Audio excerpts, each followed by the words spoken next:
Halo teman-teman investor semuanya, di kesempatan kali ini kita bakal coba bahas PT Industri dan Perdagangan Bintrako Dharma Tbk, kode sahamnya CARS atau CARS. Seperti apa perusahaannya akan coba kita bahas setelah yang satu ini.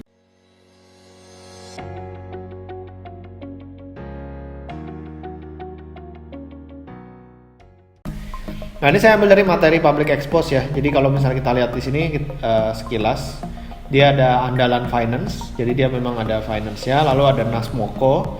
Nasmoko ini showroom mobil baru ya, showroom mobil baru. Lalu di sini ada Carfix, bengkel untuk benerin mobil ya. Nah, di sini kita bisa lihat bengkelnya ya seperti ini. Lalu kita coba lihat sekilas tentang perusahaan ini.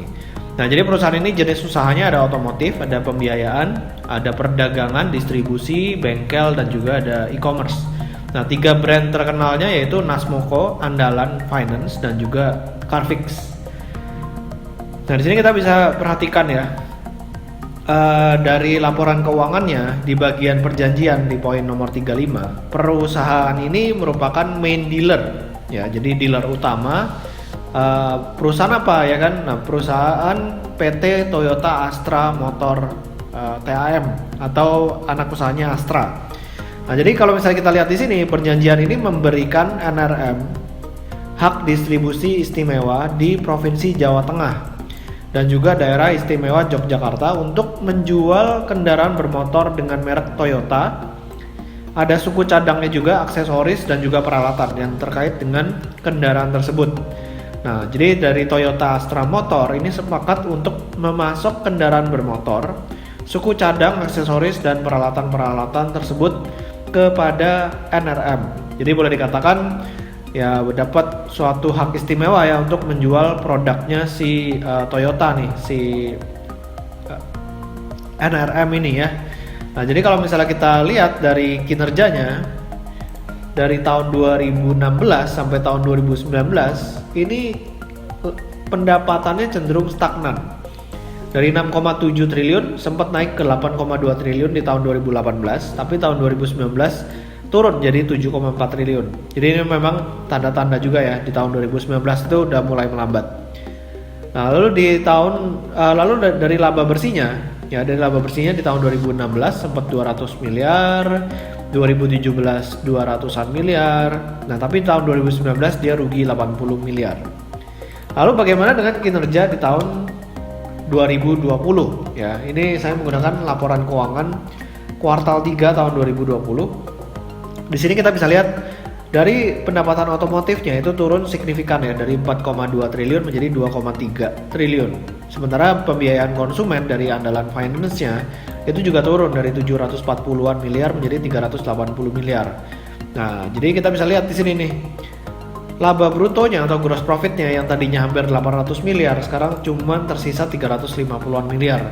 Nah, padahal kalau misalnya kita lihat beban usahanya ini gede banget. Walaupun bisa diturunkan dari 576 miliar menjadi 458 miliar, tapi tetap aja dia nggak bisa nutupin laba brutonya ya, nggak bisa ditutupin sama laba brutonya. Dan di sini kita bisa lihat makanya perusahaan ini di tahun 2020 mengalami rugi ya, rugi sebelum pajaknya itu 205 miliar, sementara di tahun 2019 dia masih bisa profit 170 miliar. Jadi kalau misalnya kita lihat bottom line-nya ya, dari sini laba periode berjalannya yang tadinya tahun 2019 132 miliar ini menjadi minus 201 miliar.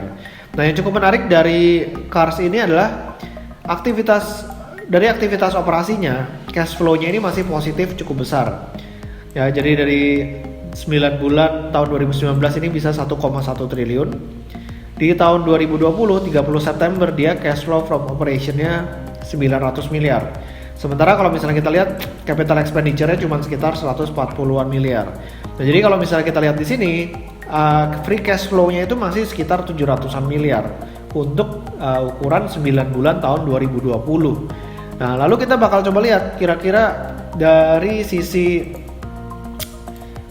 key stats-nya, saya ambil dari Stockbit ya. Market cap dari si CARS ini kalau misalnya harganya 50 ya, itu 750 miliar. Jadi benar-benar market cap dibagi free cash flow ya dibagi free cash flow yang tadi 700 miliar itu cuma satu kali. Ya market cap dibagi free cash flow 700 miliar dibagi 700 miliar itu dapat satu kali. Dan kalau misalnya kita pakai enterprise value, jadi 5,5 triliun dibagi 700-an miliar ya berarti 8 kali ya, 8 kali. Jadi kalau misalnya dibilang cukup murah ya murah karena kita menggunakan free cash flow. Tapi kalau misalnya kita menggunakan laporan keuangan tahun 2020 ya otomatis nggak bakal masuk hitungannya ya karena dia masih rugi. Nah yang menjadi concern adalah di tahun 2019 ini udah mencatatkan kerugian. Ya jadi di kuartal 4-nya di sini kita bisa lihat dia minusnya 201 miliar. Padahal tahun 2019 belum ada pandemi ya kan. Nah jadi kalau dari sisi PBV pun sebenarnya di harga 50 juga cukup murah, PBV-nya 0,57 kali. Nah, jadi kalau misalnya di tahun 2021, 2022 dan seterusnya labanya bisa balik ke 200-an miliar, ya 200 miliar lagi berarti PBV-nya cuma 4 kali kurang. Nah, itu udah murah banget untuk dijadikan tempat investasi ya. Dan kalau misalnya baliknya ke price to earning ratio 10 kali aja berarti ada potensi kenaikan sekitar 100%. Cuman balik lagi dia mesti bisa mencatatkan laba sekitar 200-an miliar. Nah, ini seharusnya bisa mendapatkan sedikit keuntungan dari PPNBM 0% ya, terutama untuk mobil-mobil yang di bawah 1500 cc. Oke, jadi demikian dari saya tentang Cars. Semoga videonya bermanfaat. Jangan lupa buat di subscribe YouTube channel saya dan juga follow Instagram saya di Pesan Saham. Sampai ketemu di video berikutnya. Selamat berinvestasi.